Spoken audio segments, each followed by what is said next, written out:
హైదరాబాద్లోని ఉప్పల్ పోలీస్ స్టేషన్లో రేఖ అనే మహిళ వీరంగం సృష్టించింది. మద్యం సేవించి స్టేషన్కు వచ్చి రచ్చ చేసింది. బ్రీత్ ఎనలైజర్ పరీక్ష చేసేందుకు పోలీసులు ప్రయత్నించగా వారికి చుక్కలు చూపించింది. మద్యం సేవించి వచ్చాను, ఇంకా టెస్టులు ఎందుకు అంటూ పోలీసుల్ని ఎదురు ప్రశ్నించింది. రామంతపూర్లోని వివేక్ నగర్కి చెందిన రేఖ ఓ ప్రైవేట్ ఆసుపత్రిలో హౌస్ కీపింగ్ పని చేస్తున్నట్టు తెలుస్తోంది. గతంలో కూడా రేఖ మద్యం మత్తులో స్థానికులతో గొడవపడి పోలీస్ స్టేషన్కు వచ్చినట్టు తెలుస్తోంది.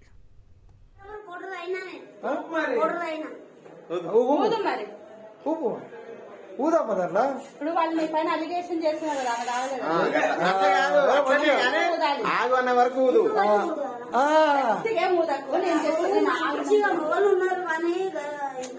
మాట్లాడుతున్నారు, పర్వాలేదు, నాకు కూడా వస్తాయి కానీ అట్లా కాదు. నువ్వు నీ శ్వాస అంతా నాకొద్దు. చిన్నప్పుడు ఊరుపుగా అట్లనే సేమ్ అట్లనే అట్లా ఊపుగా కరెక్ట్ అదే ఆట ఆడుతున్నావు. చిన్నప్పుడు